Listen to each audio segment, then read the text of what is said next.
I think growing up in a generation that saw every aspect of human life transformed by technology, the question was, why can't that technology transform the way we move?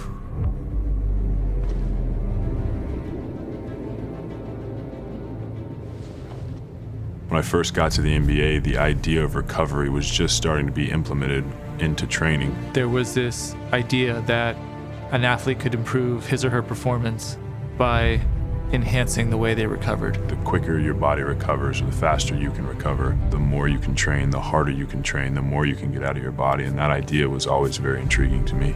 The difference with me is that I've always wanted to push myself harder, and I was always looking for ways to help me push myself more. Whether it was technology, different training techniques, I always wanted to be on the forefront, doing things that no one else has ever done before so that I can create results that no one's ever done before. The idea of recovery was in such an early stage when I first came into the NBA, using technology and using different products to be able to implement recovery in a much easier way, in a much better way, a way that's sort of tailored for us. That was an idea that I was excited to embrace and excited to collaborate with. The idea of building a brand around recovery as opposed to training was a completely new idea at the time.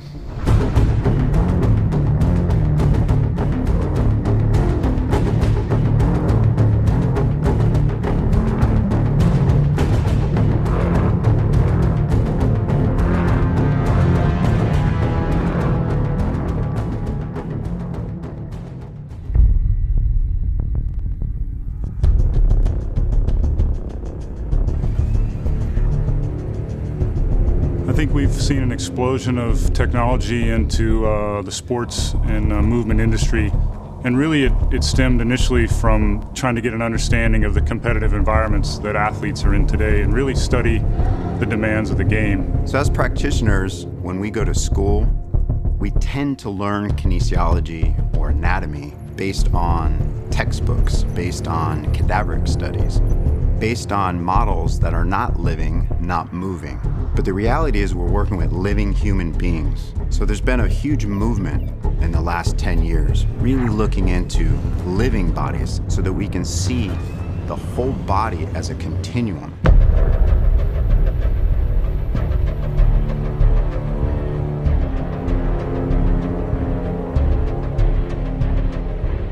We started out developing wearable ice compression devices, and then we quickly pivoted into dynamic soft tissue devices that would help not only the recovery process, but the warm-up process as well. With the Viper, we were able to gain a whole new understanding of how these devices interface with the body's soft tissue and fluid. In a living human being, there's a high percentage of fluid. The key is to keep fluids moving through the body. Nothing in the human body is meant to stay still. And that really opened up our eyes to this idea that vibration and percussion could change the physiology of the body and change the way we move. That led us to experiment with developing a device that directly applied percussion to the body. And that became the Hypervolt.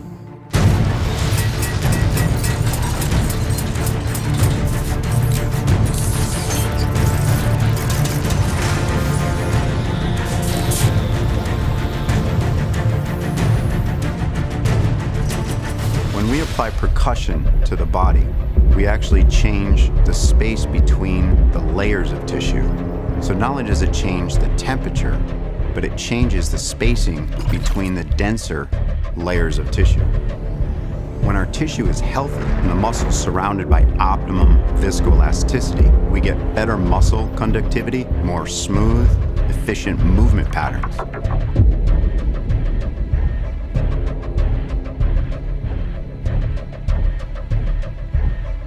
The truth is, the only way a tissue in the human body will change is with habit. This is why these devices are so powerful, because we can educate our athletes and our clients so they can do their own at-home hygiene. So we have hygiene for our dental structures. We should have hygiene for everywhere in the body. These devices have allowed us as practitioners to really provide a tremendous amount of resources so that athletes can take this level of hygiene, this level of programming home, and enhance their ability to recover and improve their chances of longevity in their sport We engineer devices that change the physiology of the human body. These changes result in dramatic differences in the way the body moves and the way the body feels.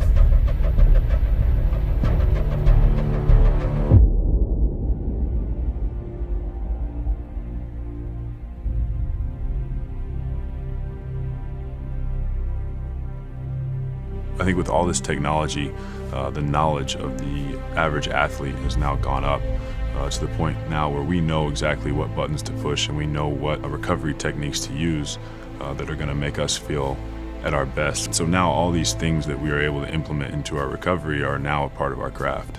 You know, I went from being the best in the world to, being out of the sport for 2 years because of injury. I think it's something special for me, and it speaks volumes to the way that we've changed recovery and rehabilitation to the fact that I was able to get back to the top of my sport. Seeing athletes come in the league now with better access to technology and better access to just the information is really cool for me to look back and know that I was sort of a pioneer in leading that charge. We're now starting to see a spillover of this technology into the general public, really with the goal, I think, of enhancing their longevity. It's been pretty incredible as an athlete to be a part of a systematic change in the way we approach recovery and training and using technology in a way that's never been used before. To see it evolve to where, I'm seeing the equipment that I tested and used in every gym that I go to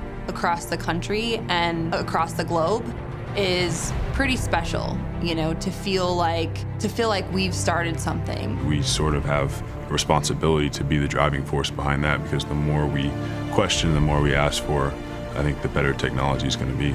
It's not just to improve the athletes' lives, it's to improve everyone's lives, because everyone's an athlete in some way, and we all deserve to feel good.